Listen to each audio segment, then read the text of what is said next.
नमस्कार दोस्तों इजराइल ने फाइनल अल्टीमेटम दिया है गाजा को कि 24 घंटे में गाजा सिटी को खाली कर दीजिए वरना कंसिक्वेंसेस बियर करने के लिए तैयार रहना। यहाँ पे न्यूज आप देख पाओगे, Israel orders evacuation of 1.1 million people from northern Gaza, अर्थात 11 लाख लोगों को नदन गाजा से साउथ गाजा में जाने के आदेश इजराइल की तरफ से दिए गए हैं। क्योंकि ग्राउंड रिपोर्ट्स ये बताती हैं कि इजरायली टैंकों ने नदन गाजा को रोल अप करना स्टार्ट कर दिया है। इजरायली फोर्सेस के जो टैंक हैं वो यहाँ पे आके स्टैंड बाई में हैं और हमला करने के लिए तैयार हैं। सो नदन गाजा और गाजा सिटी में आप देख पाओगे केवल इस छोटे से इलाके में ही 12 लाख के आसपास लोग रहते हैं। सो उनको अब जाना पड़ेगा माइग्रेट होके सदन गाजा के अंदर, साउथ गाजा में। क्योंकि military forces, Israeli military forces का कहना है कि ये जो इवैक्यूएशन का ऑर्डर आया है was for the personal safety of the civilians. क्योंकि जो हमासी लड़ाके हैं, हमासी मिलिटेंट्स हैं, वो अंडरग्राउंड टनल में जाके छिप जाते हैं जो कि गाजा सिटी में बनी हुई है। बहुत पुरानी ये टनल्स हैं और जो बिल्डिंग हाउसिंग सिविलियन पर्पज के लिए इस्तेमाल होती है वो वहां पे जाके छिप जाते हैं। अर्थात एक प्रकार से जो पैलेस्टीनियन सिविलियन है उनको सेफ्टी शील्ड के रूप में इस्तेमाल किया जाता है हमास की तरफ से। सो हम लोग यहाँ पे कंप्लीट डिस्ट्रॉय चाहते हैं मिलिट्री कैपेबिलिटीज ऑफ हमास, ताकि भविष्य में इस तरीके का कोई भी खतरा हमास की तरफ से न हो। सो यहाँ पे इजराइल ने एक प्रकार से इस बार कसम उठाई है कि हमास को कंप्लीट यहाँ से इरेज किया जाएगा। तो ये इस तरीके के टनल यहाँ पे बनी हुई है जहाँ पे हमास के लड़ाके छिप जाते हैं। इन्हीं को डिस्ट्रॉय करने के लिए ये आदेश आया है। अब इस आदेश से इंटरनेशनल आउटक्राई हमको देखने को मिला। कुछ मानवाधिकार संगठन और यूएन की तरफ से भी यहाँ पे बयान आया है। ये कहते हैं कि ये माइग्रेशन 24 घंटे के अंदर तो इम्पॉसिबल है। और यूएस के एक लॉ मेकर हैं अलेक्जेंड्रिया ओकाइसो, उन्होंने कहा है कि देखिए 1+ मिलियन लोगों का 24 घंटे में ये migration not possible and it is unacceptable. और पहले यूएन ने भी यहाँ पे इस चीज को देखा था कि ये जो आदेश आया है ये इम्पॉसिबल है, क्योंकि विदाउट डिवेस्टेटिंग ह्यूमैनिटेरियन कंसिक्वेंसेस इस तरीके का लार्ज स्केल पे माइग्रेशन नहीं हो सकता है। ह्यूमैनिटी इज एट स्टेक और इसमें हाफ से भी ज्यादा बच्चे शामिल हैं। So we must halt this. तो यूएस के जो पर्सनल लॉ मेकर हैं इनकी तरफ से एक पर्सनल बयान भी हम कह सकते हैं, हालांकि यूएस की तरफ से कोई भी आधिकारिक बयान नहीं आया है। और ये स्टेफन ड्यूरेजिक आप देख पाओगे, ये स्पोक पर्सन है for the UN secretary general. इन्होंने कहा है कि यूएन स्ट्रांगली अपील करता है for any such order if confirmed to be rescinded, अर्थात इसको रिवर्स किया जाए और या फिर इसको टाइम दिया जाए। 24 आवर्स में 11 लाख के आसपास लोगों का माइग्रेशन एक स्थान से दूसरे स्थान पे नहीं हो सकता है। अगर होगा तो फिर इसमें ह्यूमैनिटेरियन क्राइसिस हमको देखने को मिलेगा और काफी भयावह तस्वीरें इजराइल से भी और गाजा पट्टी से भी देखने को मिल रही हैं।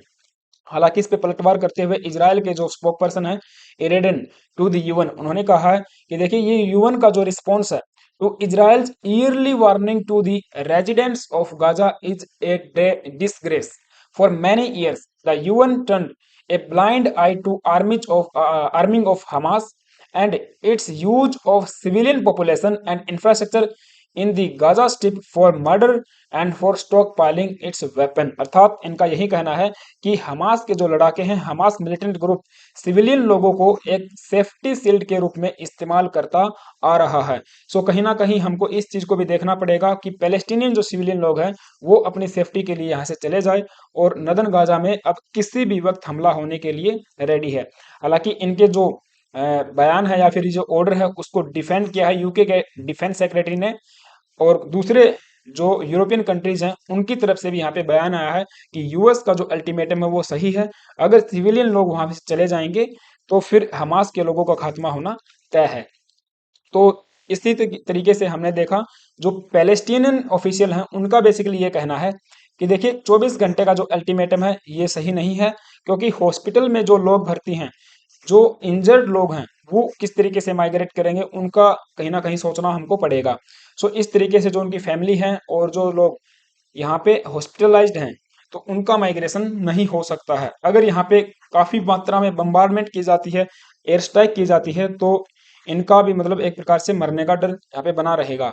और गौरतलब है कि इजराइल ने हमास का जो food, electricity, fuel and water supply है उसको कंप्लीट रूप से कट करके रखा है, जिसको वर्ल्ड फूड प्रोग्राम ने भी एक प्रकार से गलत बताया। उन्होंने कहा कि देखिए ह्यूमैनिटेरियन ह्यूमैनिटेरियन जो कॉरिडोर है उसको आप एक बार के लिए ओपन कर दीजिए, ताकि लोगों को एटलीस्ट कम से कम फूड और वाटर की जो सप्लाई है वो तो मिलती रहे। क्योंकि इजराइल केवल जो गाजा स्ट्रिप है वो केवल और केवल 16% ही अपनी इलेक्ट्रिसिटी जनरेट करता है, बाकी इजराइल से ही उनको मिलती थी। और एक तरीके से हमने ये भी देखा था कि इजराइल ने 15,000 लोगों को प्रतिदिन एक परमिट प्रदान किया था कि वो इजराइल में आके अपना यहाँ पे काम कर सकते हैं, क्योंकि यहाँ पे 90% बेरोजगारी बताई जाती है। सो इस बेरोजगारी के कारण ही लोग ज्वाइन कर लेते हैं हमास जैसे मिलिटेंट्स को, और ये इनको भर भर के पैसा भी देते हैं। अब हमास को पैसा कहाँ से आता है वो आपको एक अलग चीज देखनी पड़ेगी। सो अभी एक न्यूज और ये भी निकल के आई कि चाइना में जो इजरायली डिप्लोमेट है उनको चाकू मार के, मतलब उनके ऊपर अटैक किया, चाकू से उनके ऊपर अटैक किया। फिलहाल वो हॉस्पिटलाइज्ड है और उनकी जो तबीयत है वो अभी स्टेबल बताई जा रही है। हालांकि जो भी सर्कमस्टांसेस हैं अटैक के वाज अनक्लियर। और एक तरीके से हमास ने एक दिन पहले डिक्लेयर किया था डे ऑफ रेज। सो इन्होंने कहा कि देखिए ये क्रोध का दिवस हम लोग मनाने वाले हैं, और जितने भी इजरायली लोग वर्ल्ड वाइड रहते हैं उनको कहीं ना कहीं खतरा है, उनको एक प्रकार से मारने के आदेश, या फिर मैं कहूँ कि इजराइल जो हमास है उसने इस तरीके से इंडिकेट किया था कि जहां पे भी आपको इजरायली दिखे उनके ऊपर अटैक कीजिए। सो इस तरीके के अटैक और भी हमको देखने को मिलेंगे। सो फिलहाल के लिए ये न्यूज है।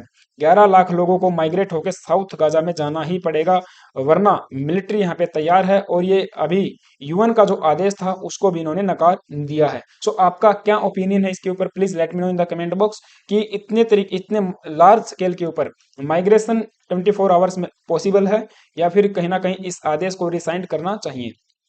और वीडियो अच्छी लगी तो एक लाइक कर देना, चैनल पर नए आए हो तो एक सब्सक्राइब कर लेना। Thank you guys, have a nice day.